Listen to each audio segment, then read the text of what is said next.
Bendiciones, amados hermanos, gracia, paz y misericordia sea con todos ustedes. Dios bendiga sus vidas, amados hermanos.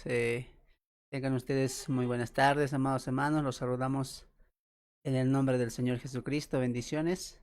Estamos muy felices de poder compartir con ustedes un tiempo más de esto que estamos ya tratando de hacerlo habitual, de los miércoles, donde vamos a estar saliendo ya en vivo para poder apoyar a los hermanos. Entonces, estamos muy felices, muy contentos por todo lo que se está haciendo en el ministerio y también con el apoyo que estamos recibiendo también. Muchas gracias. Estamos recién comenzando, pero tenemos mucha confianza en Dios. Y bueno, gracias por el apoyo que también siempre nos dan y estamos en constante oración también. Hoy, después de esto, tenemos el estudio de Salmo 23. Así que si ya nos están viendo, por favor, dejen sus comentarios ahí y después los vamos a ir leyendo con más calma para poder mandarles saludos. Muy bien. Muy bien, vamos a comenzar. Tenemos la primera pregunta, ¿no? La primera pregunta que nos hacían es algo que tal vez con lo que todos luchamos, ¿no? Con lo que todos podemos tropezar en algún momento también. Entonces, amados hermanos, es importante que entendamos este punto. ¿Cómo vencer el enojo? ¿No? ¿Cómo vencer el enojo? Los cristianos y las cristianas también caemos o podemos tropezar en este tipo de emociones o de sentimientos, ¿no? A veces hay personas que nos dañan, que nos lastiman, incluso la sociedad misma, ¿no? Y también incluso dentro de nuestro círculo familiar hay personas que nos lastiman o en tiempo pasado nos han lastimado. Y a veces al momento de recordar todo esto viene a nuestras mentes una emoción, un sentimiento de enojo, ¿no? De poder estar afrentados contra la persona o las personas que causaron tal vez una tristeza en nuestros corazones, en nuestras vidas, etcétera. Y siempre produce esta pregunta, ¿no? ¿Cómo podemos vencer el enojo? ¿Cómo podemos nosotros superar el enojo? Entonces, el enojo se da cuando una persona sufre un atentado, ¿no? Pues, sea físico, emocional, sentimental, etcétera. Pero nosotros como creyentes no estamos llamados a la venganza, a poder nosotros también hacer lo mismo con esta persona, sino que estamos llamados siempre a la restauración y al perdón. Por eso Jesús y Pablo afirmarían esta verdad, ¿no? Que nosotros estamos llamados a amar a nuestros, incluso a nuestros enemigos, ¿no? Entonces ya con ese principio tenemos nosotros que ir caminando según los designios divinos. Recuerde que nosotros tenemos que presentar el carácter de Cristo también. Es muy importante eso. Ahora, para vencer el enojo, amados hermanos, simplemente podemos hacer dos cosas, o perdonar o también pasar el agravio, ¿no? ¿Qué pasa cuando a un cristiano le han ofendido o le han lastimado, ¿no? ¿Qué pasa cuando a un cristiano tal vez le han engañado, alguna deuda, algún tal vez bien que le ha prestado y no le han devuelto y esto causa tal vez un resentimiento, un recelo, un enojo entre un cristiano, ¿no? Y eso pasa, muchas veces pasa entre los cristianos y a veces es importante que los desacuerdos y las cosas que puedan haber pasado las pasemos por alto. Por eso Pablo en 1 Corintios 6:7 diría, si no ustedes no pueden arreglar, primeramente Pablo manda a arreglar, ¿no? No vayan a las cortes, no vayan a eso, no vayan al otro. ¿Por qué no arreglan entre ustedes, no? ¿Por qué ustedes no se sientan a hablar, a dialogar y por qué no hay saldan esas cuentas, ¿no? Que haya perdón, que haya restauración. Ahora, en algunos casos no va a haber eso, ¿no? Va a haber siempre una necedad por parte de una de las dos personas afectadas en este caso. Y Pablo dice, mira, ustedes que son cristianos, pasen el agravio, es decir, sufran ese daño. O sea, a veces siempre pensamos, ¿no? Que para vencer el enojo, la otra persona tiene que calmar nuestra ira o tiene que cumplir tal vez parte de su palabra o tal vez esa persona tiene que alejarse para que nosotros ya no podamos sentir este enojo. Pero Pablo también va a decir, cuando haya situaciones en las cuales no puedes tú alejarte de esa persona, ver esa sociedad o ver ese tipo de comportamientos, porque van a estar siempre cercanos y constantes delante de ti. Entonces Pablo dice, pasa el agravio, o sea, sufre ese agravio, sufre tú. ¿No es cierto? Entonces, ahí Pablo nos menciona que es importante que entendamos que para vencer el enojo, amados hermanos, es importante perdonar. Ahora, el perdón siempre va a venir por parte de Dios, ¿no? Así como Cristo nos perdona, también debemos nosotros perdonar a los que nos ofenden, ¿no? Y la Biblia va al extremo, ¿no? Porque uno puede decir, bueno, yo lo puedo perdonar, pero la Biblia dice, ama incluso a tus enemigos, a los que te maltratan, a los que te ultrajan, a los que hablan a falsos testimonios contra ti, a ese tipo de personas ama. ¿Y por qué debemos amarla? ¿Por su comportamiento? No, por la necesidad que ellos tienen también del Evangelio, porque si hacen ese tipo de cosas, ese daño a la gente, como te lo hicieron a ti, es porque hay una falta, una ausencia del Evangelio, el cual transforma el corazón del hombre y la mujer también. Entonces, cuando amamos a nuestros enemigos, no es por lo que son, no es por cuánto daño hacen, sino porque necesitan el Evangelio. Y esa es la misericordia, la bondad, la paciencia que nosotros debemos ejercer. Tú tienes que entender que a veces vienen en el trabajo, vienen en el estudio, viene en la familia mismo, personas que te quieren sacar de quicio, te quieren sacar de tus casillas, como decimos habitualmente, pero tú tienes que entender que esas personas también están para forjar tu carácter, porque recuerda que el fruto del Espíritu Santo es amor, gozo, paz, benignidad, templanza y dice dominio propio. Entonces, amado hermano, amada hermana, ¿cómo se va a dar todos estos frutos si es que tú no vives en una sociedad que constantemente te está lastimando, te está hiriendo, es corrupta, es ajena, es apática? Entonces, tienes que tú verlo de esta manera, que la sociedad donde vivimos, la oposición que hay tal vez, o tal vez las personas que son malas a tu entorno, también están ahí para poder forjar tu carácter, para que tú puedas perdonar, ser misericordioso, tener bondad, e incluso tener también el dominio propio, no responder, como diría Pedro, no respondiendo mal con mal, sino venciendo el mal con el bien. Entonces es importante que en las circunstancias de la vida, como el enojo, como la ira, etcétera, el cristiano sepa dominarse a sí mismo. ¿Y por qué? Porque, amado hermano, el enojo, la ira, el resentimiento son productos de la carne. Y si le damos esa puerta abierta al enojo, el enojo se va a volver una ira, la ira se va a plasmar en palabras, incluso en acciones, y así surge una cadena que va a ser difícilmente que salgamos de eso, porque el enojo se produce acá en nosotros mismos, ¿no? Entonces es importante que entendamos que ese enojo viene porque somos personas que rápidamente nos molestamos, nos enojamos, somos sensibles, no queremos que se nos diga nada, pero es ahí también donde debe actuar el carácter cristiano, ¿no? Te voy a poner un ejemplo. Am, Había un hombre llamado Elcana, ¿no? Que tenía dos mujeres, una era Ana y la otra era Penina, ¿no? Y esta familia estaba completamente, tal vez, en conflicto porque Penina tenía muchos hijos, sí podía tener hijos, pero Ana no. Ana no podía tener hijos, Ana era estéril, ¿no? Estas dos mujeres, Penina y Ana, eran esposas de Elcana. ¿Y qué crees? En la casa, en el hogar, había completamente una trifulca, había pleito, no por parte de Ana, sino por parte de Penina, porque Penina, al ver que podía tener hijos, podía tener descendencia para Elcana, constantemente molestaba, ofendía, lastimaba a Ana, o sea, se burlaba de Ana también. Y ahí Ana pudo haber respondido con enojo, con ira, tal vez con amargura, con resentimiento, pero no fue así. Lo que Ana hizo es que ese enojo, esa tristeza, esa aflicción que Penina provocaba, la llevó al altar de Dios, lo llevó a la presencia de Dios. Y no le dio tanta importancia a los insultos, a la burla, a las palabras ofensivas de Penina, sino que ella pidió a Dios para que Dios le bendijera con un hijo, y ustedes saben la historia, Dios le bendijo con Samuel, ¿no? Que fue uno de los primeros profetas y también sacerdotes de la nación de Israel. Entonces, amados hermanos, es importante que entendamos que va a haber personas que nos van a lastimar, que va a haber personas que nos van a ofender, que va a haber personas que van a querer sacarnos de nuestras castillas. La pregunta es cómo tú vas a responder eso, ¿no? ¿Cómo tú vas a responder eso? Si lo respondes con tu mera carnalidad, con lo que nosotros somos, vas a querer venganza, vas a querer lastimar, incluso vas a alegrarte tal vez cuando esa persona sufra algún mal. Entonces, no se trata de eso, se trata de presentar un carácter del Señor. Entonces, ¿cómo vencer el enojo? Solamente mirando a Cristo. Nosotros hacemos, nos equivocamos, nosotros ofendemos a Dios. ¿Y qué hace Cristo? Cristo nos perdona.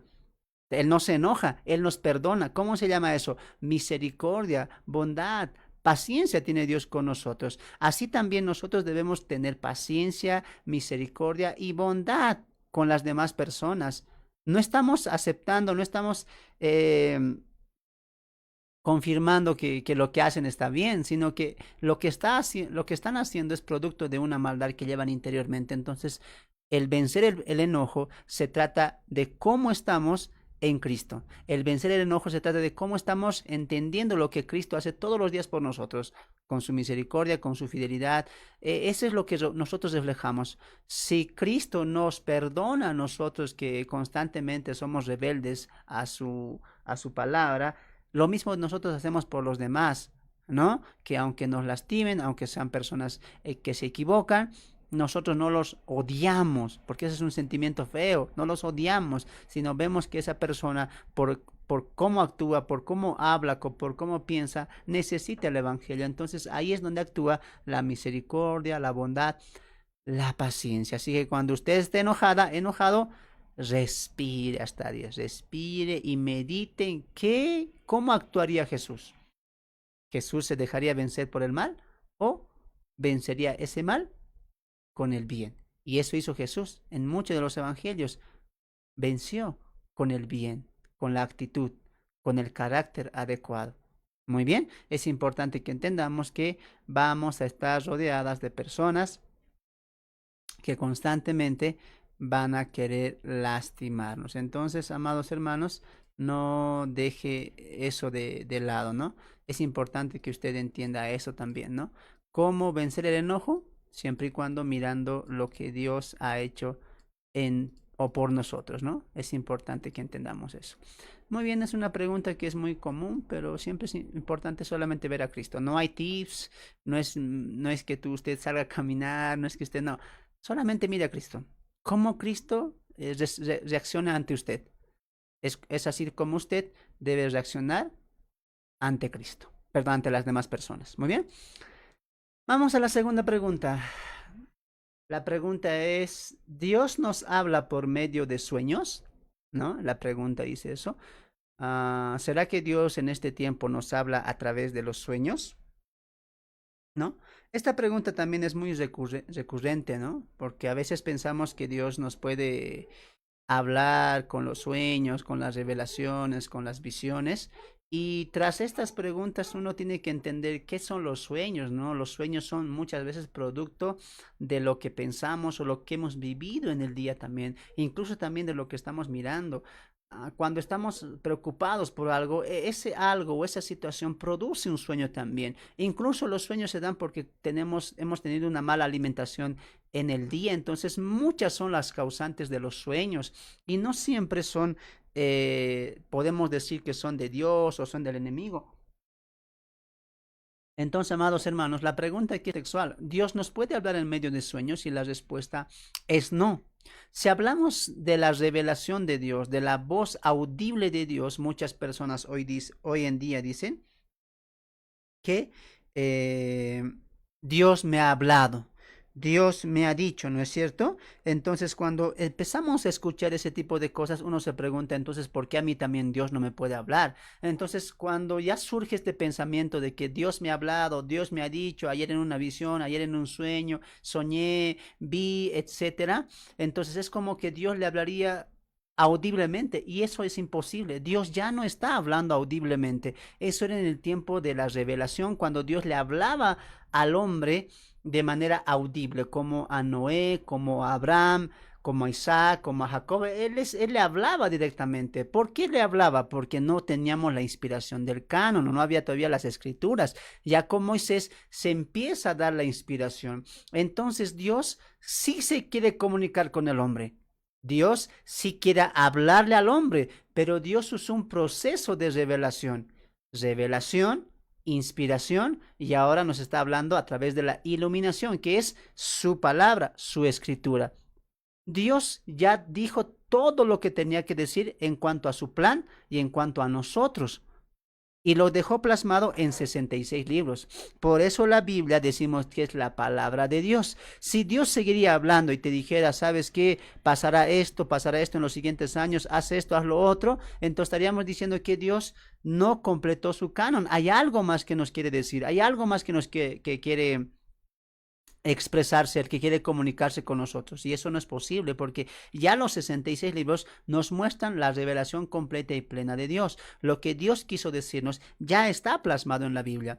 Entonces, a veces, ¿por qué pasa este pensamiento de que Dios a través de un sueño me ha dicho, a través de algo he visto y yo sé que Dios dice esto, ¿no? Entonces muchas personas se escudan con lo siguiente, ¿no? No, no es que Dios me ha hablado, sino que Dios me ha mostrado un sueño, que yo vi al pastor, que yo vi ahí tocando al grupo de alabanza y vi en medio de ellos no sé, un animal inmundo como un gato negro, así. Entonces, ¿cómo interpretan ellos ese sueño? Bueno, es que los músicos están en pecado, dicen, no, Dios me ha dicho que los músicos están en pecado. Entonces, estamos viviendo una ola constante de ese me ha dicho, me ha dicho, me ha dicho, me ha dicho. ¿No? Entonces, algo triste está pasando ahí. Entonces, estamos entendiendo mal lo que ahora es importante que entendamos que Dios ya no está hablando de esa manera al pueblo del Señor. Ya nos habló en la palabra de Dios. Entonces, ¿qué pasa con aquellas personas que piensan que los sueños siempre son de Dios, ¿no? Siempre son de Dios. Es que esto Dios me ha hecho, me ha dicho. Lo mismo pasa con algunas visiones, ¿no? Con algunos éxtasis que personas tienen, como personas que han ido por 7 días al infierno, han ido por 4 días al infierno, han visto lo otro, han visto tal cosa, han visto tal cosa. Entonces, no podemos nosotros prestarnos atención a eso. ¿Por qué? Porque tenemos la palabra profética más segura, diría Pedro, a la que hacéis bien en estar atentos. Ahora alguien dice, pero mi sueño sí ha sido de parte de Dios, porque he visto ángeles, porque he visto espíritus, porque ese espíritu me ha hablado y me ha dicho lo siguiente, me ha dicho una, me ha dicho la otra cosa. Pero vamos a comprobar ahora que no todos los sueños, no cuando aparece algún ángel de luz o algún espíritu en tus sueños, significa que es de Dios. Por más que te diga cosas de acordes a la palabra, aún así no puede ser revelación de Dios, porque recuerda una cosa, Dios ahora ya no está hablando, pero en un tiempo determinado Dios sí hablaba de esa manera, en el tiempo donde no había inspiración y no había todavía la escritura. Ahora, pasa un evento muy cotidiano, o bueno, muy llamativo, perdón, en el libro de Job. ¿Usted recuerda quién es Job? Job era un hombre que ha sido muy probado, ¿no? Job ha sido un hombre que ha sido muy emblemático para nosotros los cristianos por su vida, por su carácter también en cuanto al maltrato, a, a lo que el enemigo quería hacer a su vida. Pero recuerda usted sus amigos que vinieron cuando Job perdió sus hijos, perdió su casa, perdió sus ganados, perdió a sus siervos. Vinieron sus amigos, ¿no? Que ya mucho tiempo habían sido sus amigos. Pero interesante porque estos amigos solamente vienen a criticarlo, a decirle qué hiciste, por qué lo hiciste. Ahora, dentro de estos amigos está Elifaz, ¿no? Y Elifaz le va a decir, no, ya dinos lo que hiciste, porque Dios no puede castigar así, castigar por castigar. Tú hiciste algo, le está diciendo. Ya dinos cuál es tu pecado por el cual Dios te está castigando de esta manera, porque Dios es justo. Él no puede castigar, Él no puede mandar un castigo semejante como el tuyo sin que tú no le hayas ofendido. Pero sabemos muy bien por la historia, por la Biblia, que Job no hizo nada. ¿No? Nosotros sabemos la historia que Dios permitió eso al enemigo para que pueda probar que Job era un hombre justo y correcto, y realmente Job empezó así, ¿no? Dando gracias a Dios, aún adorando a Dios, etcétera. Pero en la mente de Elifaz y de los amigos era constante la acusación a Job. Y uno se pregunta, pero ¿por qué tanta seguridad de Elifaz y los amigos en culpar, a Job? Y ¿sabes por qué surge esta seguridad? Porque ellos están tan seguros, ya, ¿qué hiciste? ¿Qué hiciste? ¿Qué hiciste? ¿Y qué hiciste? Pero Elifaz va a decir, ¿sabes por qué yo sé que tú hiciste algo? Le va a decir, porque yo recibí un sueño, le va a decir. Yo recibí un sueño de parte de la divinidad, le va a decir. Entonces, en Job capítulo 4, Elifaz está reprendiendo a Job. ¿Qué hiciste tú? Algo debiste de haber hecho. Pero la base de esa acusación de Elifaz es un sueño. Y en el capítulo 4, verso 12, vamos a leer. Capítulo 4, verso 12. Me sobrevino un espanto y un temblor que estremeció todos mis huesos. Y al pasar, vamos a leer desde el 12, perdón, me salté, 12. El asunto también me era a mí oculto. Mira, Elifaz estaba preguntando, ¿qué pasó con Job? Esta historia no la entiendo. Él estaba meditando en cuanto a eso. ¿Por qué Dios lo está castigando? Y mira lo que pasa. Más, más mi oído ha percibido algo de ello. En imaginaciones de visiones nocturnas, es decir, en la noche, cuando el sueño cae sobre los hombres, él estaba durmiendo, me sobrevino un espanto y un temblor que estremeció todos mis huesos, y al pasar un espíritu por delante de mí, hizo que erizara el pelo de mi cuerpo. Entonces Elifaz estaba durmiendo, pero antes de dormir, ¿qué había meditado? Pero ¿por qué le pasa esto a Job? ¿Qué hizo este Job? Me llena de curiosidad. Algo malo ha debido de haber hecho. Entonces, así Elifaz se acuesta, se duerme, y en ese estado tiene una visión, tiene un sueño. Y en este sueño le aparece un espíritu tremendo, el cual hace que su misma piel se erice, dice. Incluso estaba ya por temblar. Pero escucha, 15. Y al pasar, 16. Paróse delante de mis ojos un fantasma cuyo rostro yo no conocí. Este era un espíritu, pero un espíritu que se ha materializado, porque Elifaz lo puede ver. Muy bien. ¿Qué más? Cuyo rostro yo no conocí y quedé oído que decía: ¿será el hombre más justo que Dios? ¿Será el varón más limpio que el que lo hizo? He aquí en sus siervos no confía, y noto necedad en sus ángeles, cuanto más en los que habitan en casa de barro, cuyos cimientos están en el polvo y que serán quebrantados por la polilla. ¿Qué había dicho este espíritu? Este ser divino en la visión o en el sueño de Elifaz. O sea que habló, mira. Este espíritu en este sueño, en esta visión, ha hablado, se ha dejado ver por Elifaz como un ser supremamente divino, ¿no? Que tanto que Elifaz tiembla. Ahora, ¿qué le dice? Mira, incluso habla. ¿Qué le dice? Dios no puede castigar porque Dios ni siquiera confía ni en sus siervos, ni hasta los ángeles confía. ¿Eso es algo cierto? Aquí este personaje, este espíritu, quiere echar la culpa a Job, porque el texto dice, eh, ¿cuánto más son necios los que habitan en casas de barro, es decir, los hombres, cuyos cimientos están en el polvo y que serán quebrantados por la polilla? Entonces, ¿qué está haciendo este ente, este espíritu que le aparece en un sueño a Elifaz? Está diciendo que Dios, si ni siquiera confía en sus siervos, ni en los ángeles, ¿cuánto más pues en los hombres que se equivocan, que son, como dice acá, necios? Entonces, con esta veracidad, con estas palabras que está diciendo este ente, este espíritu está diciendo, algo hizo Job. De ahí que Elifaz saca su conclusión. Y más adelante, si tú lees el capítulo 4 y el capítulo 5, bajo esta visión, bajo este sueño, Elifaz culpa a Job. Tú has hecho algo porque yo no lo entendía, pero se me ha dado la visión, dice. En el oscuro de la noche, cuando todos duermen, yo recibí una visión, un espíritu que se me manifestó y me habló, dice.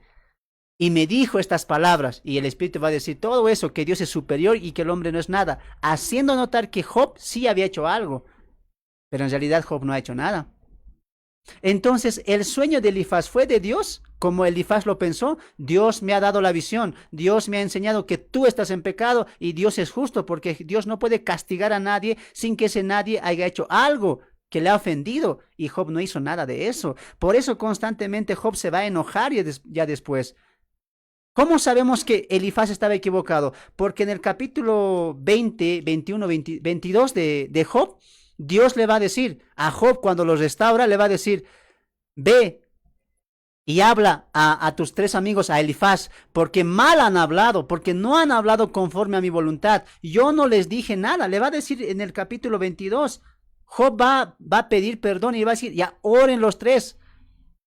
Que oren esos hombres porque si no yo los voy a destruir, va a decir Dios. ¿Por qué? Porque Elifaz y sus amigos estaban culpando a Job en base a este sueño y atribuían, como era un ser divino, era un espíritu tremendo y que me habló y me dijo palabras ciertas, en esa base, Job, tú eres culpable. ¿Qué hiciste? Y le acusaban, le acusaban, le acusaban.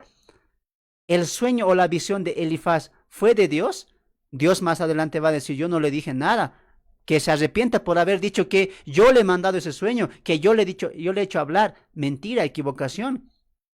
Entonces los sueños pueden siempre ser de Dios, por más que haya un espíritu, por más que haya un ser divino. Me he soñado con un ángel que me ha hablado, que me ha dicho que los pastores están en pecado, que la parejita X está en pecado, que el hermano tal está en pecado. Hoy en día, en base a ese tipo de pensamientos, Dios me ha dicho, Dios me ha dicho, Dios me ha mostrado, Dios me ha mostrado, estamos juzgando, estamos criticando, estamos levantando falsos testimonios como Elifaz. Por eso es importante que entendamos que no, Dios ya habla a través de sueños. Dios no se está buscando ahí, pastor, te voy a decir un secreto, tal hermanito está en condición pecadora, tal hermanito hay que disciplinarle. Dios no habla de esa manera, hermanos, por favor entendamos eso. Salgamos de ese pensamiento. Hoy Dios no está hablando a través de los sueños, de manera literal, como en el Antiguo Testamento. Jehová se acercaba y le hablaba literalmente al hombre. No habla más así. Y tampoco Dios utiliza sueños. ¿Por qué? Porque Dios, para comunicarse con el hombre, utiliza su palabra. Esta es su palabra. Lo que Dios quiere decirte a ti y a mí está acá en los 66 libros. Cuando solamente valoramos los sueños, las visiones, eso estamos buscando y dejamos la perfección de la palabra de Dios, porque el sueño, las visiones pueden equivocarse, no son perfectas. La palabra sí, la palabra es inerrante, es infalible, es completa, es plena. Por lo tanto, es importante entender que Dios hoy está hablando a través de su palabra, los 66 libros. Si nosotros queremos escuchar la voz, no debemos pedir un sueño, una visión. Solamente tenemos que ir al texto bíblico y leer la Biblia con orden y con sentido común para poder entender lo que Dios está diciendo. Muy bien, es importante que entendamos todo esto. Y vamos a lo que Pedro va a decir. Por ejemplo, les voy a poner un ejemplo claro, ¿ya? Pedro recibió una visión. En realidad, no solamente Pedro, ¿no? Fue Pedro,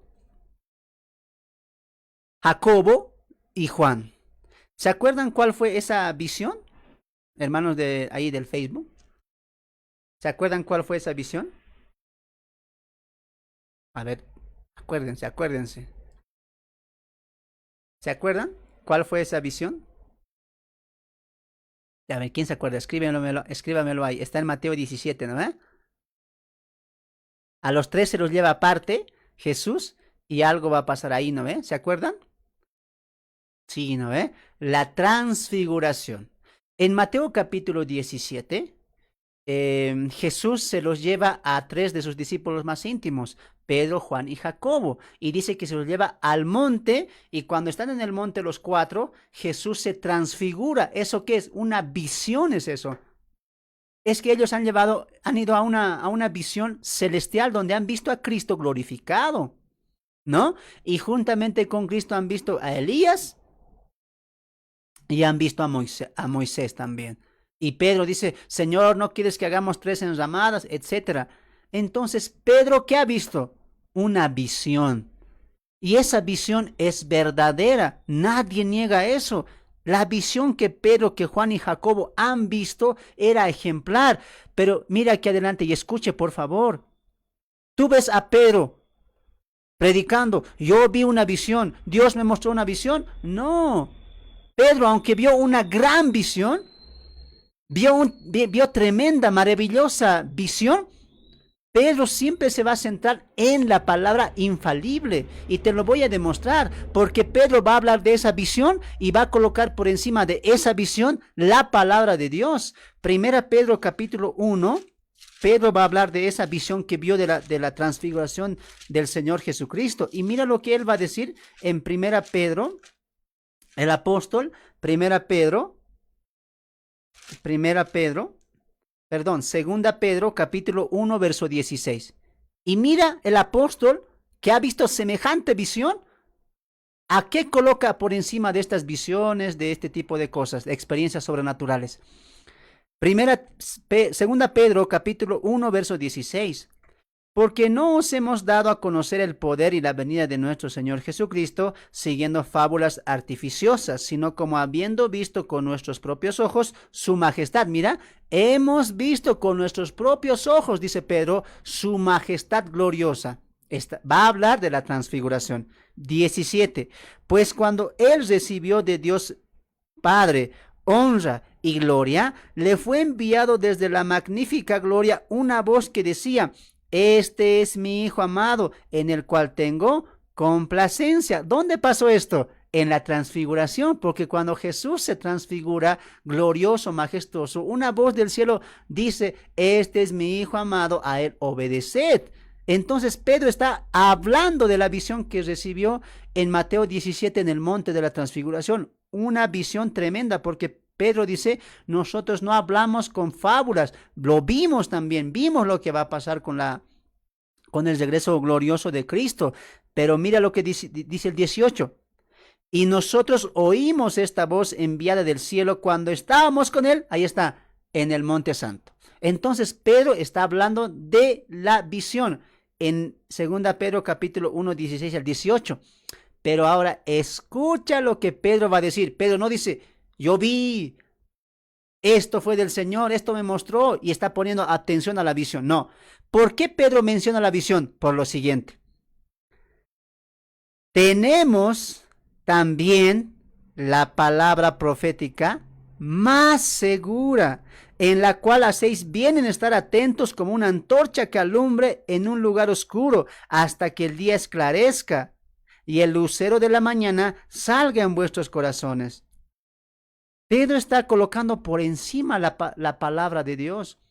Hoy en día muchas personas buscan sueños, visiones, algún tipo de experiencia sobrenatural con Dios, pero no se dan de cuenta que ya la palabra es completa, es veraz, tanto que Pedro dice: hacen bien en estar atento a la palabra, no atento al sueño, atento a la palabra. Pedro coloca por superior la palabra de Dios, que es eficaz, que es eterna. Para ti, ¿qué es importante? ¿Un sueño? ¿Una visión? ¿O la palabra? Tristemente, muchos líderes en los púlpitos están contando sus fábulas, sus cuentos, sus visiones, sus sueños, sus éxtasis, y no alimentan al pueblo del Señor con la palabra de Dios. Un texto en su contexto, un libro de manera expositiva. No se está alimentando al pueblo de Dios porque estamos viendo sueños, visiones. Dios me ha dicho, Dios me ha mostrado. No podemos hacer eso.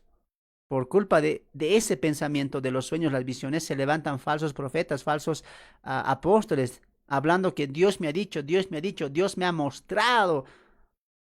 Como si Dios diría: me olvidé colocar esto en mi palabra, pero a ti te lo digo.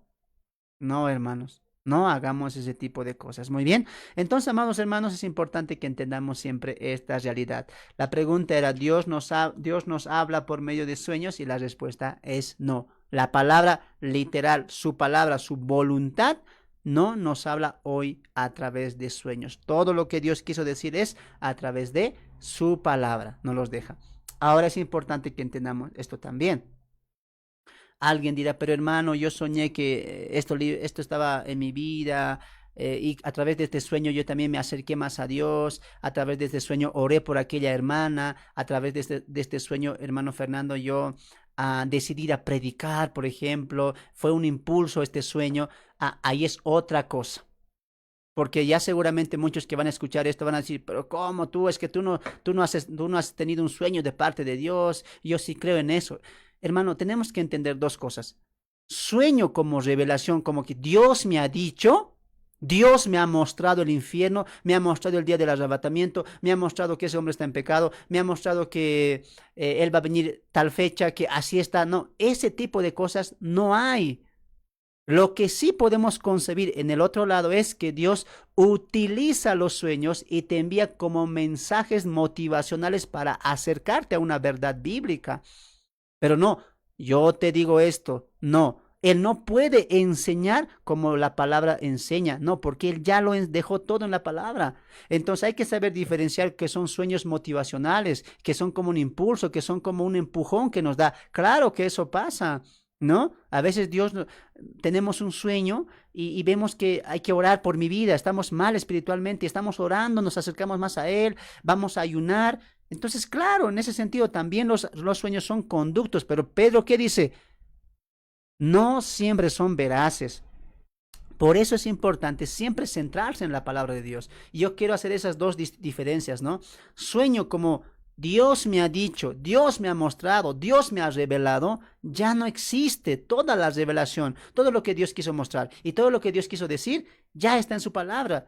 Pero los sueños que nos impulsan, que son motivacionales, que como que nos están empujando a una verdad de acercarnos a Dios, al ayuno, a orar por un hermano, a visitar a un hermano, claro, ahí claro que nos pueden motivar, pero son contextos distintos. No podemos hacer de esto algo traerlo al púlpito, hermanos, yo me he soñado esto. No, eso no se hace. Y personalmente digo lo siguiente, estoy cansado de pastores que solamente están contando sueños y sus vidas pasadas, sus testimonios. En el púlpito tiene que enseñarse la palabra de Dios, la vida de Cristo, no tu vida, amado líder, amado pastor. Es importante que entendamos la necesidad de la sola escritura, la necesidad de la palabra de Dios. Así que hoy Dios no está hablando por medio de sueños, de manera como lo hacía en el Antiguo Testamento y reflejando su voluntad, su revelación y su palabra.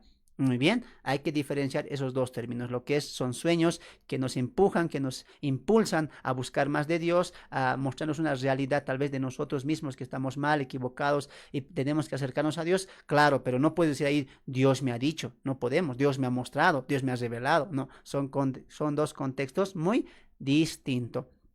Pero a ti, amado hermano, yo te doy el consejo. Más ciñete, más inclínate a la palabra profética, más segura la escritura. Ahí ciñete más, ponle más importancia, porque Pedro, ¿qué dice? Estemos atentos, no a lo que nos vamos a soñar hoy, mañana, pasado, estemos atentos a lo que la palabra informa, a las verdades que refleja la escritura, a los principios de fe que refleja la escritura. Si tenemos que diferenciar entre sueños y la palabra, inclínate 100% a la palabra. Muy bien, ese es mi consejo. Muy bien, ya sé que algunos nos están dejando saluditos.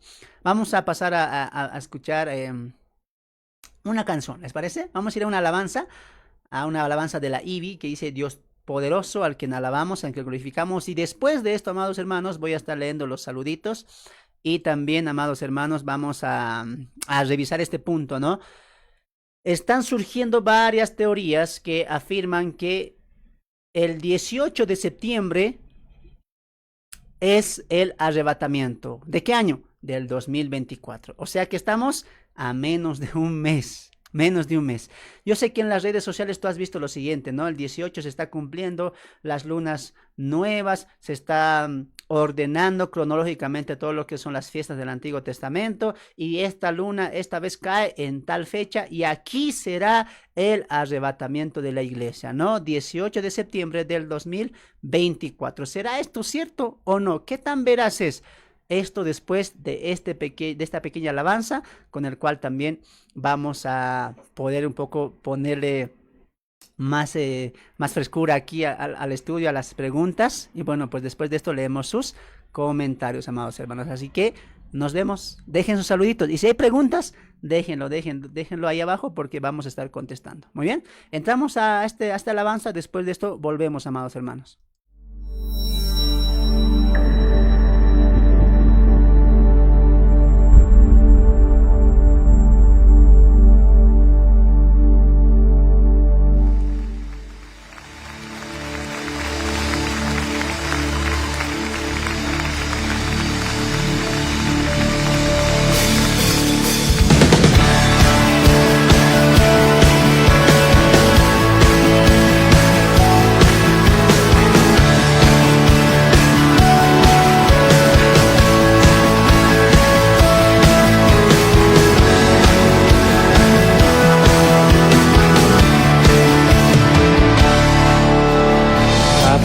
A tu nombre bendeciré, morar en tu y esplendor. En tus maravillas meditaré, de tu gran poder proclamaré,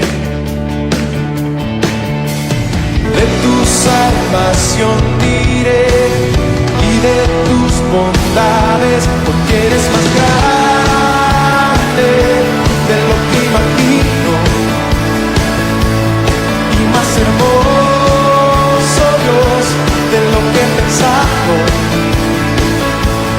Oh, tú eres grande y digno de alabar. Las generaciones te cantarán,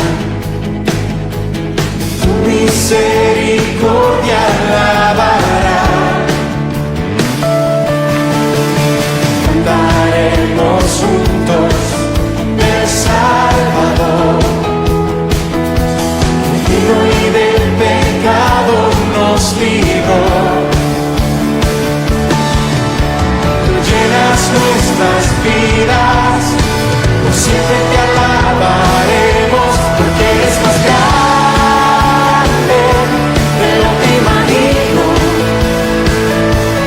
y más hermoso, Dios, de lo que he pensado. Oh, tú eres grande y digno de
Bien, bien, amados hermanos, ¿qué tal? ¿Les gustó la alabanza, hermanos? Creo que vamos a hacer aquí nuestro programita, hermanos. Vamos a sugerir alabanzas.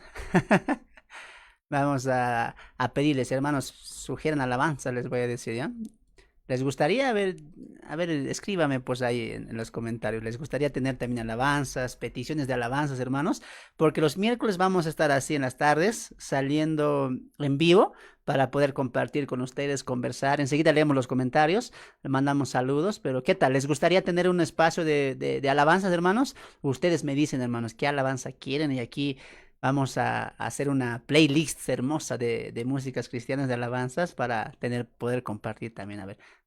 A ver, ¿qué dicen? ¿Lo hacemos o no lo hacemos desde el siguiente miércoles? Ir viendo también alabanzas aquí en el en vivo, ¿no? Muy bien, vamos a ver un poquito en cuanto a esto. Vamos a ver también qué nos dicen los hermanos. ¿Qué nos dicen los hermanos? A ver, vamos a leerlos.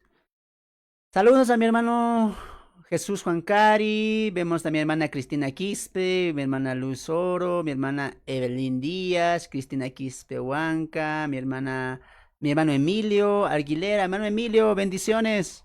Hermano Alexander Alfonso, ¿desde dónde nos sigues, hermanos? Dime de qué país. Hermana Evelyn, Luz, Maita María, ahí también, mi hermano Alberto, ahí está. Gracias, hermano, por tus saludos. Ahí también mi hermana, ahí está mi hermano, está preguntando, enseguida, enseguida. Ahí está, le está gustando, hermano. Ya, vamos a hacer esa dinámica. Me están convenciendo, hermano Alexander ya dio su voto, hermanos. Muy bien. Ya, entonces sugiérame, pues, hermano, ahí colóqueme qué himnos van a querer, hermanos. Yo lo voy a ir bajando, lo voy a ir descargando para poder colocarlo acá con ustedes, ¿no? Hermano dice Alberto, mi hermano Alberto también, ahí estaría, dice. Mi hermanita Maribel Estrella está ahí también, mi hermana Sara.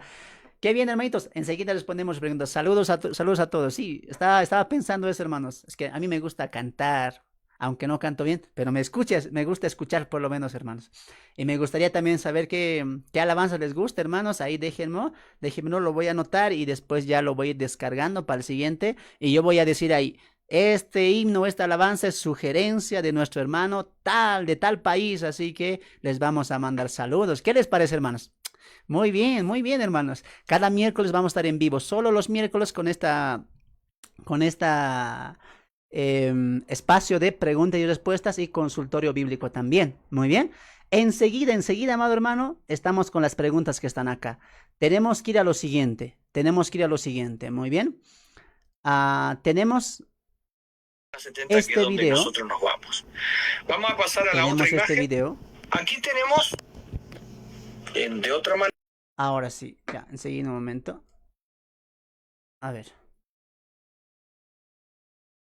Muy bien. Permítame un momento, hermanitos. Esta es la pregunta del día de hoy, ¿no? O esta es la tercera pregunta que estaba preparado. ¿Será el arrebatamiento el 18 de septiembre del 2024? ¿Cuán veraz será esto? Bueno, amados hermanos, ya muchos siervos, muchos pastores y también muchos maestros han dado sus voces en cuanto a esto que está circulando por muchos lugares en las redes sociales, que muchas personas apuntan el 18 de septiembre del año 2024, en el año que estamos ahora, que va a ser el arrebatamiento de la iglesia, ¿no? Y sinceramente, amados hermanos, yo voy a ser bien sincero, yo no quería hacer este comentario, yo no quería hacer este video, ¿por qué? Porque para mí, amados hermanos, no hay que prestarle atención a todo esto, ¿no? ¿Sabe por qué? Porque este tipo de cosas rápidamente se cae cuando llega la fecha. O sea, no hay que rebatir mucho, ¿no? Por eso, amados hermanos, no voy a explicar qué son las 70 semanas, si se cumplieron o no. Yo no voy a explicar eso porque ya lo hice, ya hicimos un estudio completo de Mateo, de Apocalipsis, perdón. También tengo un libro completo de las 70 semanas donde estoy explicando por qué no se ha cumplido, ¿no? ¿Por qué no se ha cumplido? Pero yo quiero dejarles con este video. Vamos a ver este video. Es cortito, de unos 7 minutos, si no me equivoco. Lo hice lo más pequeño posible para que podamos ustedes escuchar, ¿ya? Y antes de que ponga play al video, hermanos, quiero que escuchen ustedes. Escuchen el argumento, porque es el argumento que están manejando en todos los lugares, ¿no? Que apuntan que el 18 va a ser el arrebatamiento de la iglesia. Y vamos a escuchar una cierta parte y luego ahí vamos a opinar también. Y me gustaría que ustedes también opinen ahí abajo. Muy bien. Los que no sabían de esto, en las redes sociales está circulando videos de algunos maestros, de algunos pensadores bíblicos que dicen que se ha cumplido las lunas nuevas, que todo ya cuadra con las fiestas del Antiguo Testamento y que cae el 18 de septiembre de 2024 el arrebatamiento de la iglesia. Pero como les dije, todos pondremos atención, escucharemos. Y ahí también a los hermanos quisiera que escuchen y me dejen los comentarios porque yo los voy a leer también a todos ustedes. Muy bien. Así que, como diría alguien, démosle play. Muy bien.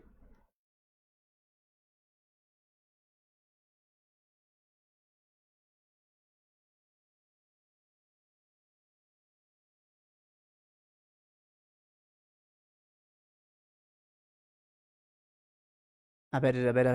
Enseguida un momento, hermanitos. Hemos tenido aquí un problemita, un problemita. Ahora sí, acá está. Bien, vamos a ver todo esto.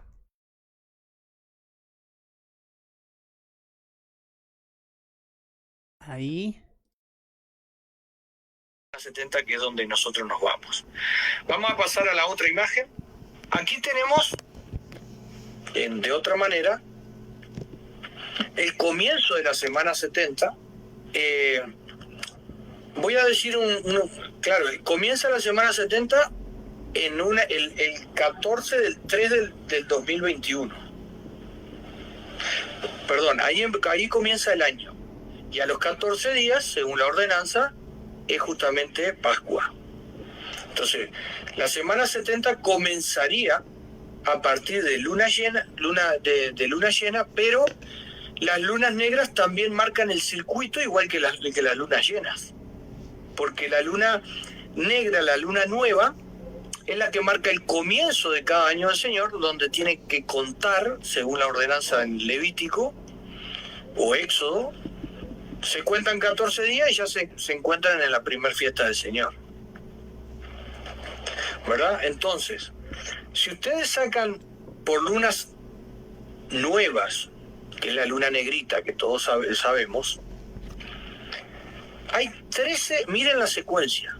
Año 2021, 13. Año 2022, 12. Año 2023, 12 lunas.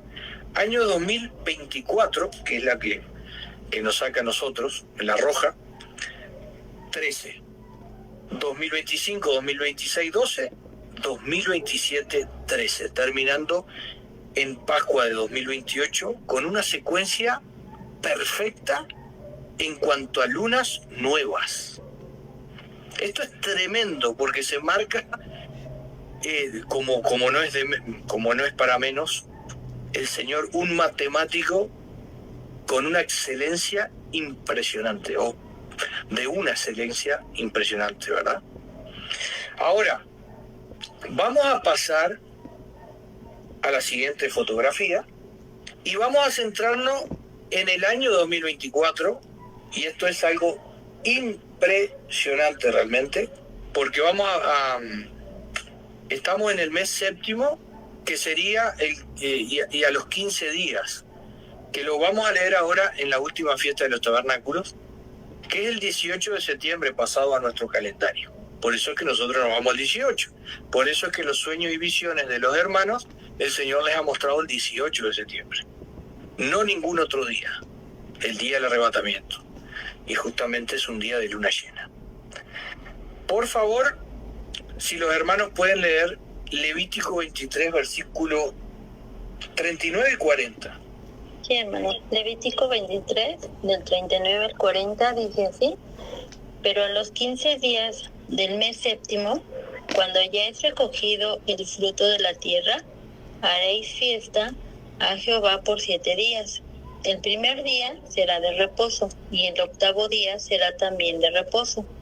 Y tomaréis el primer día ramas con fruto de árbol hermoso, ramas de palmeras, ramas Ahí, hermanas. Ah, ok, Está perfecto.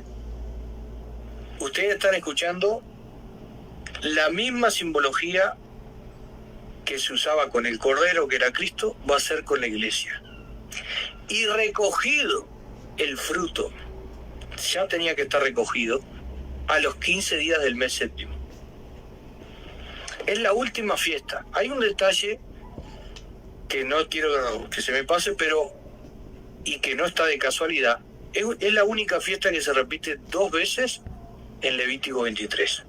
Es como si le ajustaran un poquito ahí el tornillo, como diciendo, mira la importancia de esta fiesta. Porque lo dice en el versículo 34. Y lo vuelve a repetir nuevamente. Es como si nos repitiera algo, ¿verdad? Y a los 15 días del mes séptimo, lo mismo. ¿Ustedes piensan que eso está ahí de casualidad también? Por eso es que, ¿cómo van a hacer para escapar de esto los enemigos que se han levantado realmente? Tremendo. No escaparán de este día. Miren por eso es que están atacando, hermanos, la fecha a más no poder. ¿Por qué? Porque Satanás está furioso. Quiere tapar la voz para que usted no se entere, para que usted siga viviendo una vida de que el que está tibio siga tibio. Y gracias a Dios por los miles que se han acercado, diría yo millones, que nos vamos a dar cuenta en el cielo realmente de cuántos escucharon. No van a escapar de este día. Este día será el día de la justicia y la redención para nosotros. Ya no le da tiempo ni de hacer nada. Están entre la espada y la pared. Ya el Señor los ha sentenciado y ha destruido a todas las huestes que estaban en contra de este anuncio. No pueden escapar de esto. Va a ser imposible porque el Señor mismo así lo ha decretado. Mire, por no salirme del tema,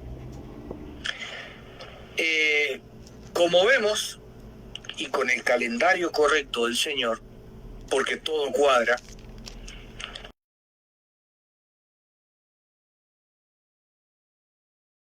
Bien, hasta ahí vamos a hacer un paréntesis, ¿no? He dejado que avance el video. Ustedes han visto eso. Y quiero solamente notar cositas ahí, ¿ya? Quiero notar cositas ahí. Ustedes están viendo ahorita el cuadro ahí y están viendo cómo él está sacando las cuentas, ¿no?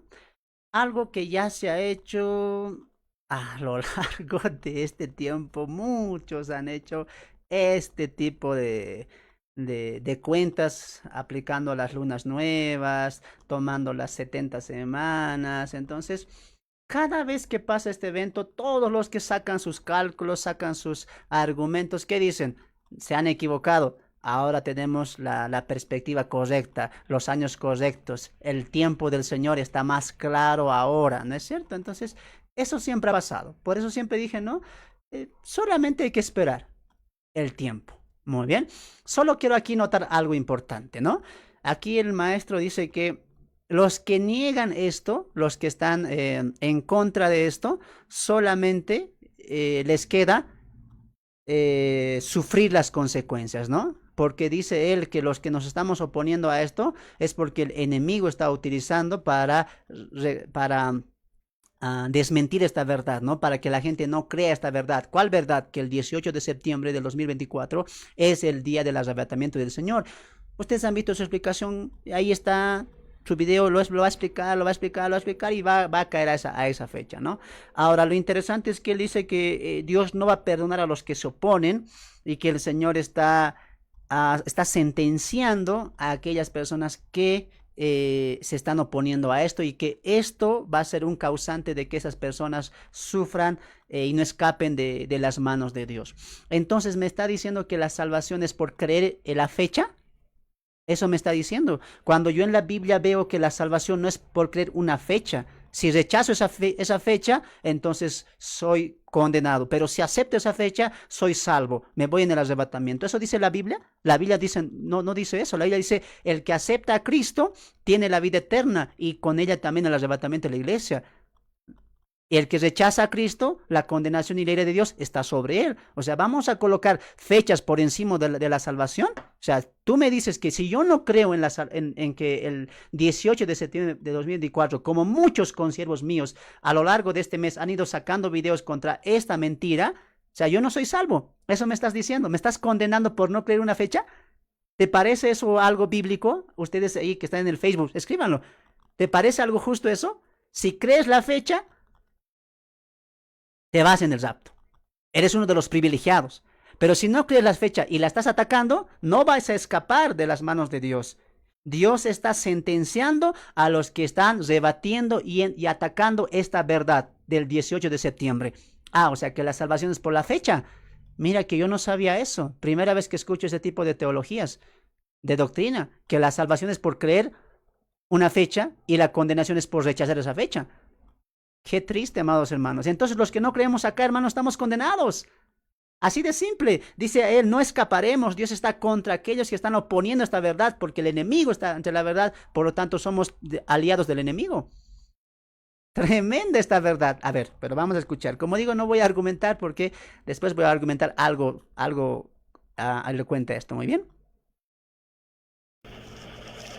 El séptimo mes, que los judíos están desfasados, esto ya lo dimos desde el primer momento, los 12 puntos bíblicos se respaldan en el calendario correcto y viceversa. O sea, es impresionante, es indestructible esto. Por eso es que nadie puede refutar esto. Es indestructible. Y obviamente... Como te dije, hermano, como te dije, cada vez que alguien saca fechas, siguiendo las lunas nuevas y las fiestas judías, siempre dice eso, ¿no? Ahora tenemos el calendario correcto. Ahora tenemos las fechas correctas. Eso siempre se ha visto, hermanos. Pero siempre se ha visto también que se han equivocado. Solamente hay que esperar. Pero a ver, escucharemos todavía. El séptimo mes, que es el mes de septiembre en nuestro calendario, a los 15 días, el día 18, como leyó la hermana, estaremos de pie delante de nuestro Dios. Por eso es que aparecemos en Apocalipsis 7 con las palmas en la mano. Y la buena traducción de Apocalipsis 7 dice, no se vaya a engañar en este punto que es uno de los la peor traducción de toda la Reina Valera, Apocalipsis 7, en una frase que dice, estos son los que han salido de la gran tribulación, quiere decir todo lo contrario, estos son los que no entraron en la gran tribulación, por eso están con las palmas en las manos, que nos remite justamente a lo que estamos leyendo. Delante del Señor el primer día. ¿Ese primer día cuándo es? ¿El 29, el 28, el 27, el 26? ¿Cuándo es ese primer día?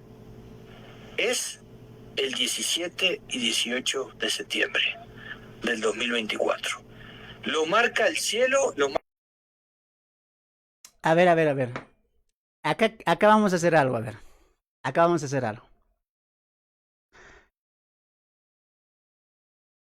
El autor de este video dice lo siguiente, hermanos.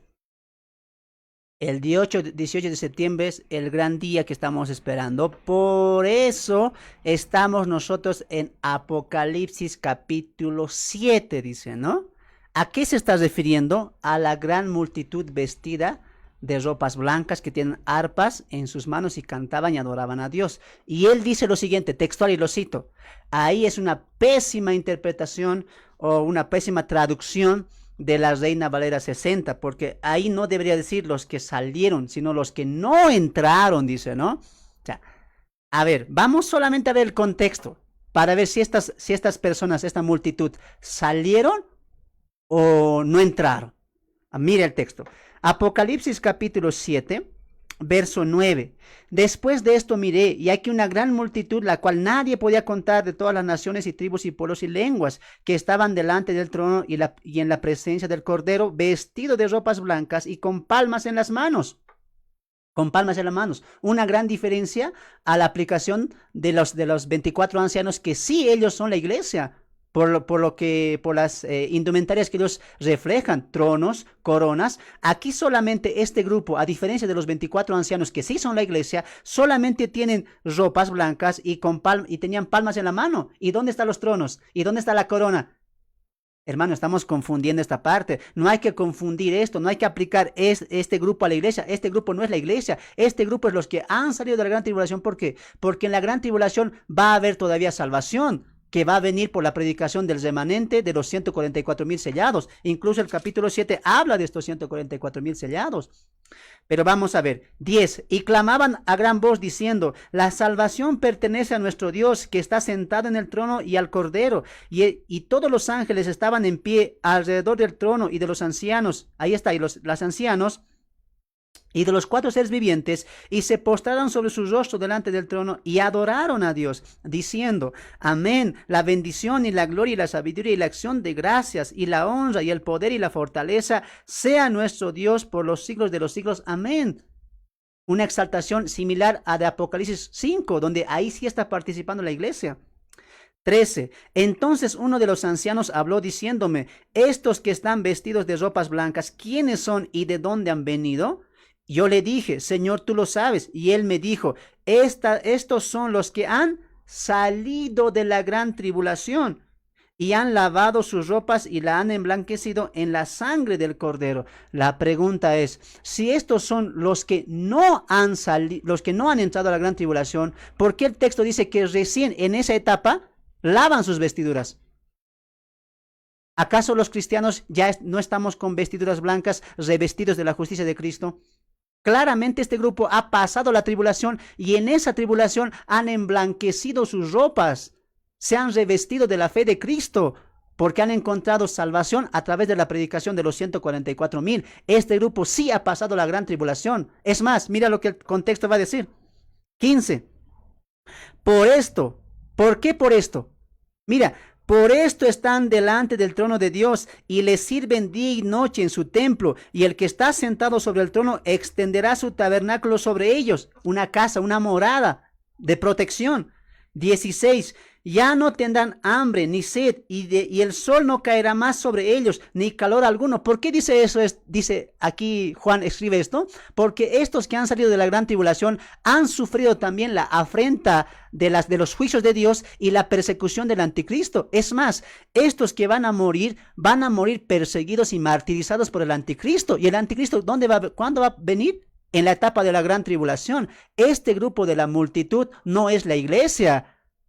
Este grupo es los salvos que van a ejercer fe y van a morir por su fe en la etapa de la tribulación y de la gran tribulación. Por eso aquí se les dice, ya no tendrán hambre ni sed y el sol no caerá más, porque el Cordero que está en medio del trono los pastoreará y los guiará a fuentes de agua de vida. Y mira esta parte, y Dios enjugará toda lágrima de los ojos de ellos.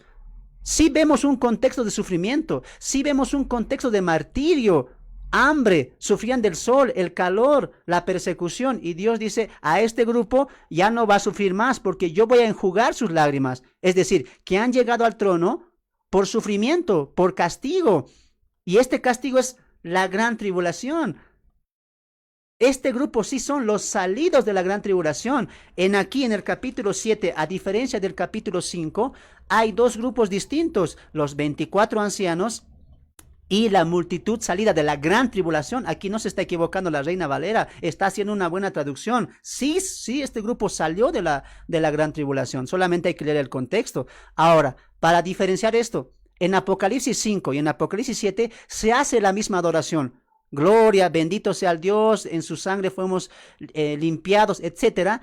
Pero la diferencia entre la adoración del capítulo 5 y la adoración del capítulo 6 es que los dos grupos son distintos. El grupo de los 24 ancianos que representa a la iglesia por las coronas, por los tronos, porque están en el cielo adorando al Cordero y están viendo y le dicen al Cordero, por tu sangre fuimos inmolados. Entonces, si este grupo de los 24 ancianos no son la iglesia y son judíos, solamente judíos, como alguien dice, 12 apóstoles y los 12 patriarcas, el texto en Apocalipsis 5 dice que nos has limpiado, nos has rescatado de todo tribu, lengua, pueblo y nación. Entonces no pueden ser solamente judíos.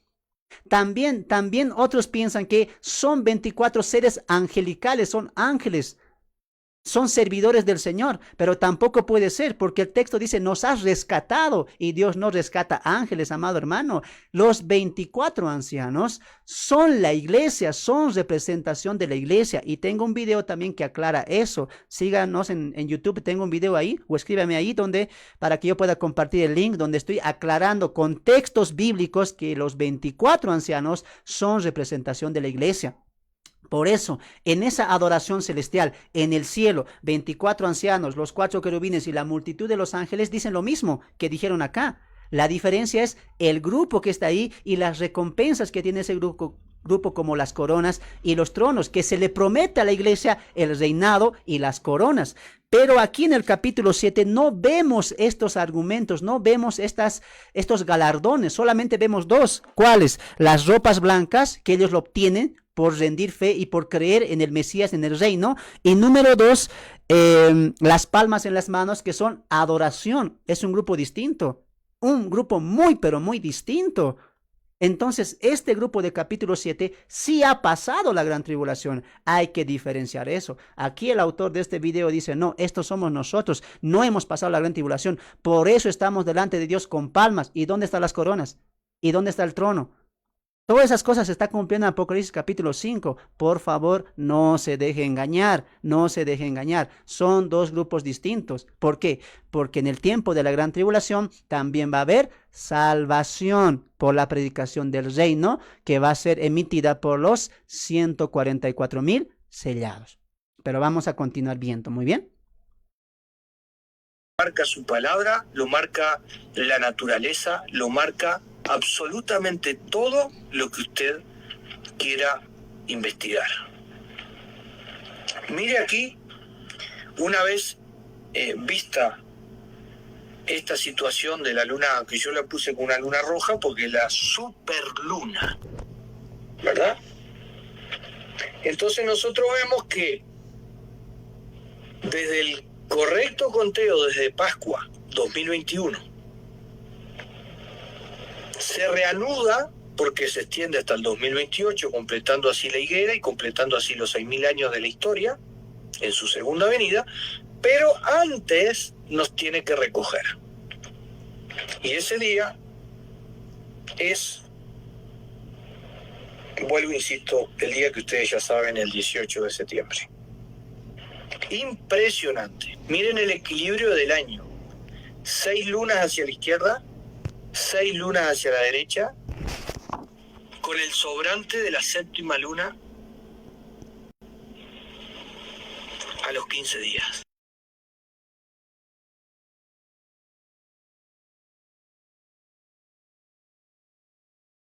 Muy bien, amados hermanos. Ustedes han visto ahí el video y ahorita vamos a entrar a ver algunos mensajes que llegaron también. Pero él claramente dice, ¿no? El 18 de septiembre es el día del arrebatamiento. Interesante porque en su video también dice, ustedes hermanos, ahora entienden por qué ustedes han recibido esta visión. Y él está afirmando que algunos de los hermanos que están ahí con él han recibido la visión y los sueños que apuntaban a esta fecha, el 18 de septiembre. Y él dice, el estudio que estoy haciendo con las lunas de sangre, con el tiempo exacto que ya tenemos preciso de parte de Dios, de la naturaleza, etcétera, coincide con sus sueños, coincide con sus visiones. Conclusión, 18 de septiembre de 2024 es el día del arrebatamiento. Y los que no crean eso se van a quedar, y los que creamos eso somos un grupo privilegiado. Eso es lo que aquí el autor dice.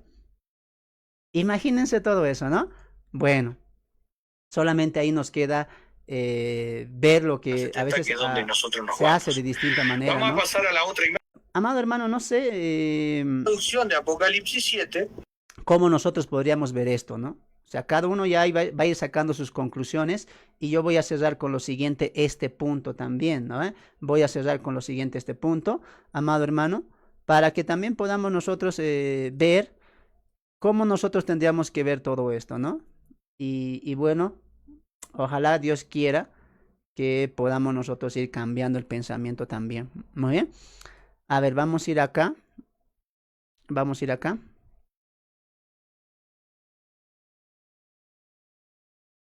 Y mira acá, vamos a ver un poquito de esto, vamos a adelantar, porque yo aquí le saqué una captura y ahí quiero que veas, ¿no? Ahí está, ahí está. Ver acá. Ahora sí. Ahí. Quiero pausar o quiero que veas eso, porque mira los comentarios. Ahí nada más. Mira los comentarios, mira. Ahí podemos ver lo siguiente, ¿no? O sea, comentarios que, mira, como que llevo 8 años estudiando la escatología, enseñando los últimos 4 años, siempre fui pretribulacionista, pero al realizar los cálculos me di cuenta que tú estás en lo correcto, dice, ¿no?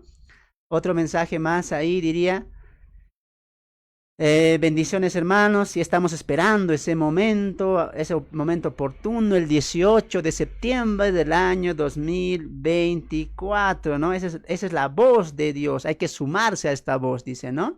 Algunos comentarios más por ahí van a reflejar todo esto. Y usted mira los comentarios, siempre son creyendo esto, ¿no? Creyendo esta fecha, creyendo lo que va a pasar. Entonces, ahí por ejemplo, vemos, gracias, estamos esperando porque somos un grupo elegido, el 17 y el 18 nos vamos con el Señor, dice, ¿no?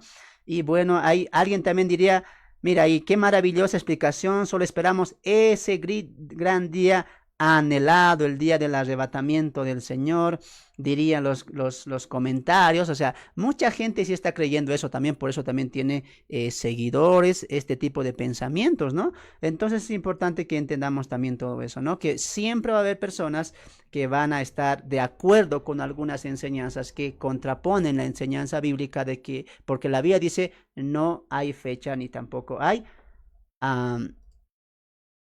hora, ¿no? Nadie puede saber el regreso de Dios.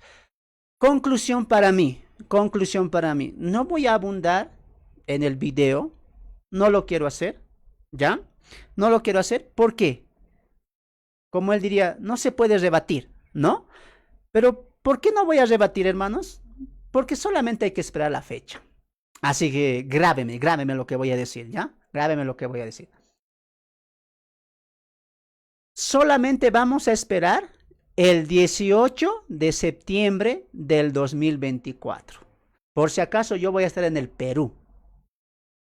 Y cuando sea el 19 de septiembre de 2024 y nada haya pasado, espero que todos estos maestros que han apuntado a esta fecha para el día del arrebatamiento, al día siguiente, pidan perdón y reconozcan que se han equivocado y reconozcan que han engañado al pueblo del Señor y a muchos seguidores. Nada más eso voy a esperar. No voy a decir qué pasó, no. Ya expliqué las 70 semanas. Ya di la interpretación de las 70 semanas. En este tipo de casos es sencillo. Lo que pasó igual con nuestro hermano Armando Alducin, con algunos hermanos que se equivocaron. Yo aquí no estoy condenando a nadie por si acaso. Aquí no estoy hablando mal contra las personas, ni contra los maestros. No, yo no estoy diciendo que no son salvos como él, ¿no? Que ya los condenaron, que no escaparán, que los que atacan esto no tienen perdón, etc. No, yo no estoy diciendo eso. Nos podemos equivocar como maestros. Si Armando Alducin, siendo un teólogo tremendo, se equivocó, ¿cuánto más alguno de nosotros que ni siquiera teólogos somos? Pero una vez más vuelvo y repito, el 19 de septiembre del 2024, que estos maestros, que estos pastores, que estos siervos que están declarando esta verdad por las redes sociales, salgan en público y se arrepientan y pidan perdón al pueblo del Señor. Y el pueblo del Señor vamos a perdonar, como perdonamos al Señor, al pastor, al doctor, al hermano Armando Alducin. Lo perdonamos, yo lo perdoné, pero que no se vuelva a repetir, les vamos a decir, muy bien. Así que, amado hermano, usted no se preocupe. Dios no se rige a los pensamientos de los hombres. Dios va a actuar de manera autónoma. Él tiene su tiempo kairos. Y su tiempo kairos es un tiempo oportuno. Aquí solamente te voy a decir lo siguiente. No hay que sacar ese tipo de interpretación del Antiguo Testamento para la iglesia. Son dos pueblos distintos, amado hermano. Pero una vez más repito, no voy a abundar en el tema. Tampoco quiero explayar la interpretación de las 70 semanas, porque tendría mucho que decir en todo el video, pero no lo voy a hacer. ¿Sabe qué voy a hacer? Voy a esperar hasta el 19. ¿Y dónde voy a estar? En el Perú. Así que ahí voy a esperar el 19, voy a estar atento a las redes sociales para ver cuántos se van a pedir disculpa y van a reconocer con humildad que se han equivocado. Así que, ¿qué hay que hacer? Nada, solamente esperar el tiempo. Así como muchos se han equivocado, también se van a seguir equivocando, porque nadie puede saber el día y la hora del arrebatamiento de la iglesia. Muy bien, con eso yo ahí nada más lo dejo. Muy bien, ustedes han escuchado y ahora vamos a ver los comentarios. Pero antes, vamos pues a una música. Ya me dicen, hermano, la música, la alabanza, dice, ¿no? Ya vamos pues a la música. Estos hermanos ya quieren música, dice. Vamos pues a la música entonces, ¿ya? Que Dios nos guíe, amados.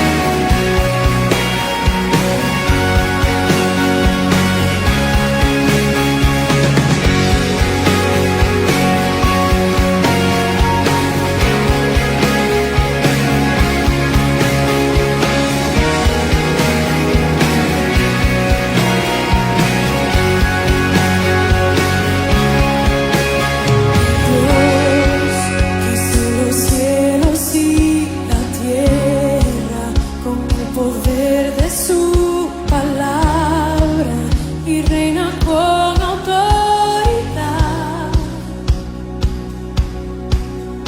El Dios que aún los vientos le obedecen, una palabra es suficiente para los muertos levantar. Nadie es como Él, oh gran yo soy.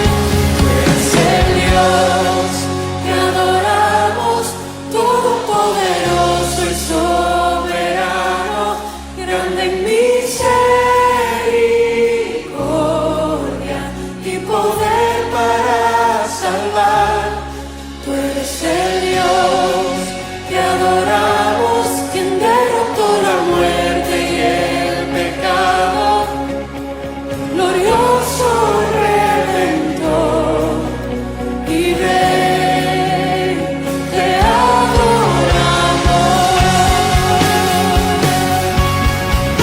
a ti, oh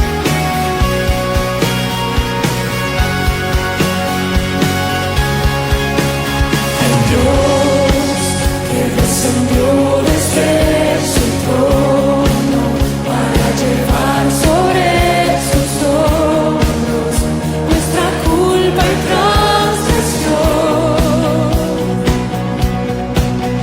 Jesús, exaltado sobre todo nombre, solo en Él hay salvación. Nadie es como Él, oh gran yo soy. Tú eres el Dios que adoramos, todopoderoso y soberano, grande en misericordia y poder para salvar. Tú eres el Dios que adoramos, quien derrotó la muerte y el pecado, glorioso Redentor y Rey, te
Amén, amén. El Dios que adoramos. Una hermosa alabanza, amados hermanos. Ya me van a dejar sus pedidos también de música para que acá lo tengamos listos para el siguiente miércoles, que Dios nos permita seguir.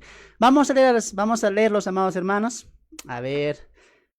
Wow, hermanos, los comentarios fueron hacia arriba, ¿no? Algunos, pero creo que ya los leí también, ¿no? Ahí déjenos sus comentarios, saludos, hermanos. ¿Qué tal lo vieron este tiempo de preguntas y respuestas de también comunión bíblica? A ver, mi hermana Maribel dice estaría ahí, ¿no? Sí, ya leímos eso. Mi hermana Lucy, sí. Mi hermano Omar Córdoba, dime para cantar. Hermano Omar, te pido que puedas enviarnos videos, hermano Omar Córdoba. Envíame video, hermanito, aquí al privado, al WhatsApp, para que yo lo pueda tener listo y lo pueda tener acá en la computadora. Y podamos también compartir. Para los que no saben, nuestro hermano Omar Córdoba es un excelente cantante, ¿no? Y nos va a también edificar con las alabanzas. Así que, hermano Omar Córdoba, por favor, envíame algunos videitos de tus canciones, de las alabanzas, para que aquí también lo podamos compartir. Ahí mi hermano Juan Jesús dice, no, claro, hermano, muy buenas alabanzas. Sí, hermanito, envíanos, ¿cuál nos recomiendas, hermano? A ver, ¿cuál? Mi hermana Alexander, Caracas, desde Caracas, en Venezuela. Saludos, mi hermano Alexander, hasta Venezuela. Estamos orando por Venezuela, ¿no? Ahí dice, sí, sí, dicen, quieren alabanza, no quieren alabanza. Ahí mi hermano, sí, salió hasta una película del fin del mundo en 2012, se llamaba, sí, sí, como dije, ya salió mucho, ¿no? Ya, esto ya es un tema muy hablado, ¿no? Dijeron que el 2012 era el fin del mundo y ya estamos en el 2024 y seguimos vivos, ¿no? Eso es verdad. Por eso no hay que caer en las especulaciones, ¿no? No hay que caer. Obviamente toda especulación va a tener una base histórica, una base crítica bíblica, una base que tenga textos. Siempre ha sido así, pero nunca ha ocurrido. Siguen siendo especulaciones. Muy bien. Lo más importante es llevar el evangelio. Claro, lo que salva ahora es el evangelio. Lo que nos va a dar acceso al arrebatamiento cuando Dios lo designe, es el evangelio, creer el evangelio de Cristo, ¿no? Entonces mi hermana dice, ya fuimos entonces, dice, no, ya estamos, dice, ¿no? Es un cálculo razonable, pero para mí el arrebatamiento será cuando nadie se lo espere, ¿no? Todos podemos hacer cálculos, incluso críticos bíblicos muy eruditos, hermano Alberto, hicieron cálculos tremendos, aún así se han equivocado. ¿Qué te hace entender esto? Que ningún cálculo humano, por más razonable que parezca para nosotros, va a ser adecuado con los planes de Dios. Dios no se rige en el tiempo. Hay que entender eso. Dios no se rige en el tiempo, porque Él vive en una esfera eterna. Y en esa eternidad, ¿qué es? No existe tiempo. No existe tiempo. Dios no se rige bajo un calendario, hermanos. Ahí es donde nos equivocamos. Dios trabaja en la historia humana y la historia humana se rige en tiempo, materia y espacio, pero Dios no. Dios trabaja en otra esfera y ahí en esa esfera, hablando del tiempo, no hay tiempo. Entonces estamos viendo como, por ejemplo, el video dice, el tiempo de Dios matemáticamente es exacto, como que Dios hubiera dicho tal fecha, a tal fecha, luego a tal fecha, a tal luna, luego es como si Dios trazara el calendario humano. No es así, hermanos. Hay que entender la eternidad de Dios, por favor. Por favor, entendamos que Dios no está utilizando fechas, no está utilizando tiempos. Esos tiempos se adecuan a la humanidad, pero a Dios no, porque Dios vive en la eternidad. ¿Y qué es eternidad? ¿Sin fin? No. Eternidad significa no existe tiempo, no hay tiempo para Dios. Muy bien, es importante que entendamos. Hay muchos cálculos razonables, argumentos razonables, pero no por eso son verdad. Muy bien. Ahí mi hermano Jesús dice, haciendo cálculos, se crearon sectas. Sí, creo que te refieres a la secta también de los adventistas, ¿no? Que se equivocaron tremendamente también. O sea que hay que creerles a ese grupo y ahí nos salvamos. Parece que sí, ¿no? Si no aceptamos esa fecha, no somos salvos, no nos vamos al arrebatamiento, nos quedamos aquí a pasar la gran tribulación, hermanos. Así que no sé, ¿qué haremos? Falta menos de un mes. Lo bueno que falta, mi hermano José Quispe, sí, lo bueno que falta poco, lo dije, ¿no? No hay que rebatir nada, no hay que extenderse, hay que esperar solamente el 19. Ahí hay que esperar, ¿no ve? Y ya está prontito, falta poquito, ¿no? Sí, eso es, exacto, ya vamos a ver eso también, mi hermano. A la verdad es que la naturaleza gime. Israel está en crítica, etcétera. Vivimos una... Hermano, eso se ha vivido hace muchos años atrás. En la Segunda Guerra Mundial era peor que acá, que en nuestras épocas. En la Primera Guerra Mundial era mucho peor. O sea, tenemos que entender que el arrebatamiento no muestra señales. Lo que sí muestra señales es la segunda venida. Hay que diferenciar esos dos términos. La segunda venida, si hay señales para esa segunda venida, incluso si hay un tiempo determinado, después de 7 años, viene Cristo. Para eso sí tenemos tiempo, podemos especular con los años de la tribulación y también hay señales, pero para el arrebatamiento no lo hay. ¿Por qué? Porque el arrebatamiento es un evento dado a la iglesia y la iglesia era un misterio, amado hermano. Entonces, no tenemos que basarnos según lo que vemos. No, porque Dios no se basa en cuanto a eso. Nosotros sí podemos decir, está la maldad incrementando, la gente está mala, podemos argumentar, sí, pero eso no es ninguna señal.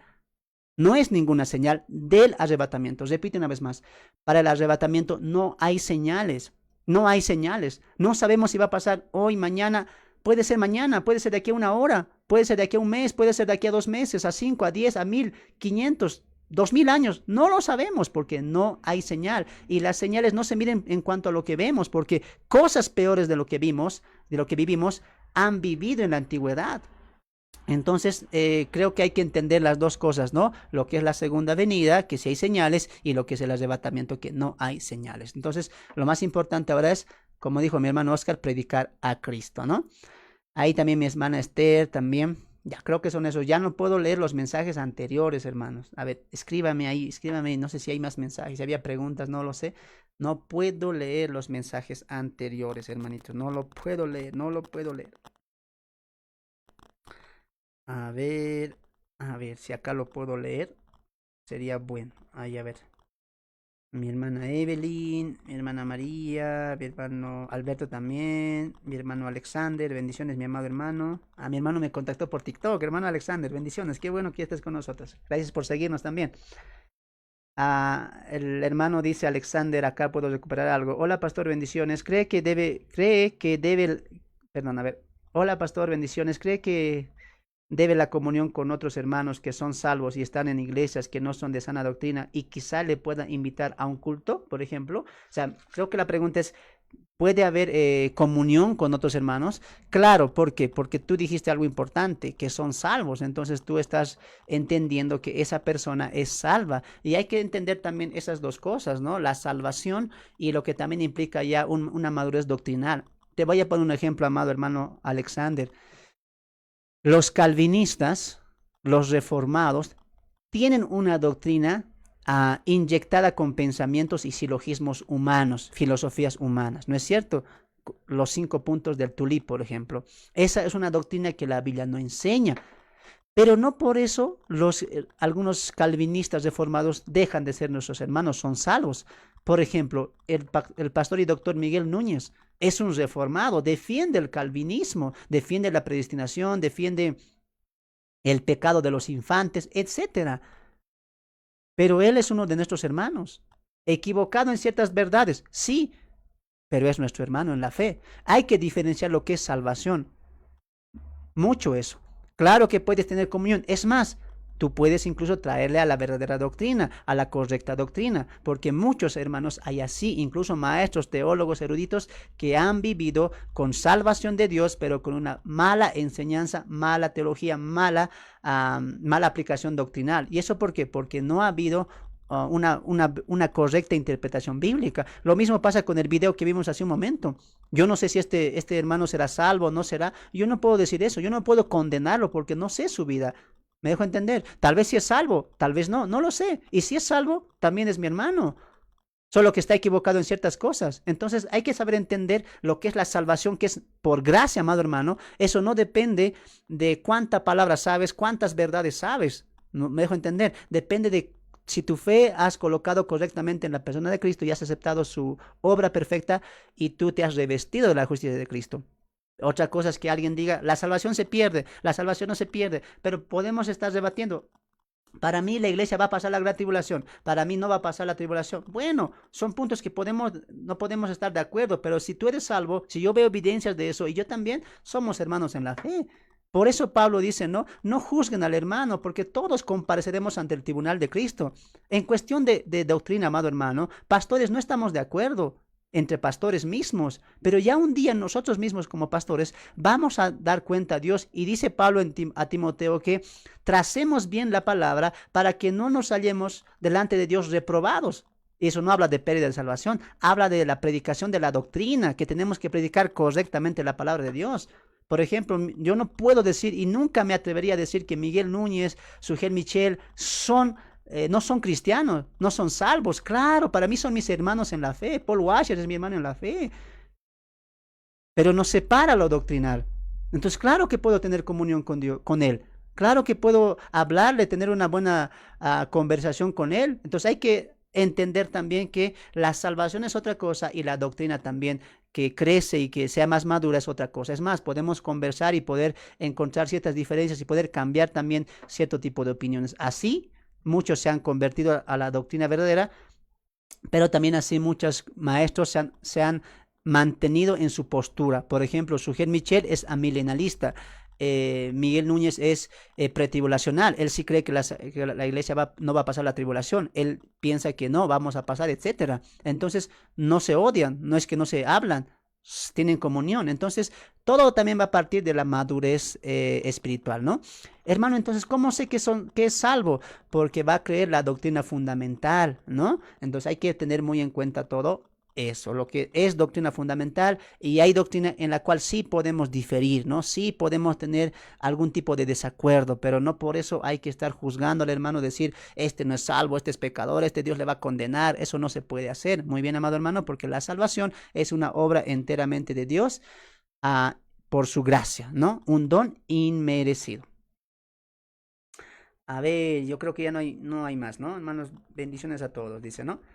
Bueno, amados hermanos, a ver, no puedo ver los mensajes, ya se subieron todos hacia arriba, así que ahí vamos a ver. Ahí es un mensajito más. Ahí te dice mi hermanito Alberto Ventura. Gracias, pastor. A ti, mi amado hermano Alberto. Que Dios te bendiga, amado hermano. Tú predica de Cristo. Tú confía en Cristo, amado hermano Alberto. No preocupes de eso, porque la Biblia dice que no estamos seguros en Cristo. El arrebatamiento es un evento que sí o sí va a llegar, ¿no? Nadie puede parar eso. No veamos lo que va a pasar. No busquemos fechas. ¿Por qué en vez de buscar fechas no empezamos a predicar el evangelio? Eso es lo que falta, ¿no, amado hermano Alberto? No saquemos esos cálculos, no enseñemos eso al pueblo, ¿no? Tal luna, tal luna, tal luna, tal luna. Estamos llamando al fanatismo, ¿no? Estamos llamando a cosas fascinantes. Esto aquí es algo nuevo, y la gente cae en ese tipo de cosas. Es mejor presentar el evangelio concreto y seguro, el cual Cristo predicó, los apóstoles predicaron y la iglesia y los pastores predicamos. La salvación viene del Señor Jesucristo, y Él dice que fue a preparar un hogar, y Él volverá y nos tomará como a sí mismo, para que donde Él esté, nosotros también estemos. No hay más, solamente hay que esperar. Vivimos con esperanza, no preocupándonos. Llega el 18, me estoy portando bien, me estoy portando mal. No, prediquemos el evangelio a las personas y hagamos que más personas sean ganadas para Cristo, y estas personas prediquen el evangelio también. Muy bien, esa es nuestra tarea principal. Entonces pienso que hay cositas las que no hay que poner importancia. Por ejemplo, otros ponen importancia en el anticristo. ¿Quién es el anticristo? ¿Cuál es la marca? Pero si Dios no quiso dejar la marca, o cuál sería la marca, o el tiempo exacto del anticristo que va a surgir, o el nombre del anticristo, ¿por qué nosotros buscamos y rebuscamos? Yo no entiendo. Si Dios no lo colocó, si Dios no dio esa información, es porque no es importante, así de simple. Lo mismo de los dos testigos.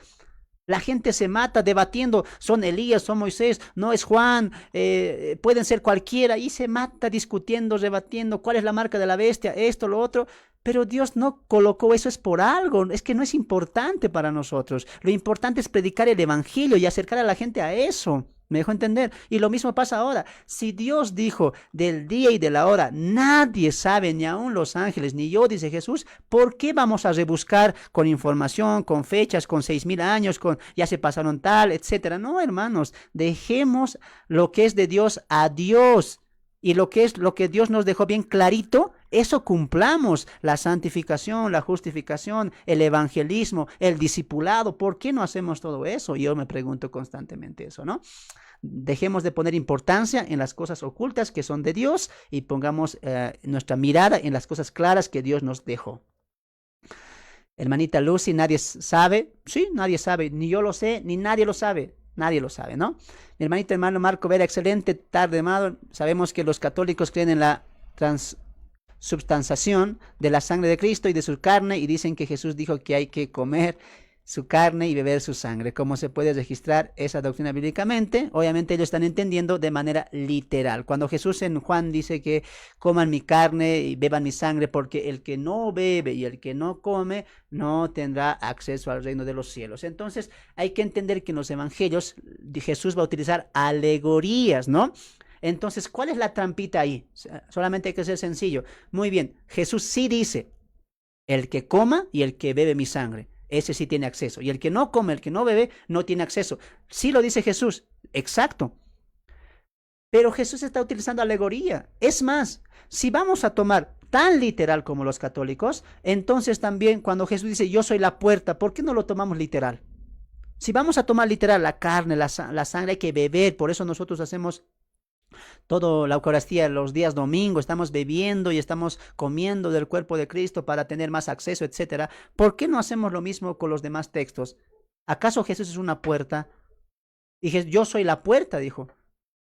Ahora dice, yo soy el pan.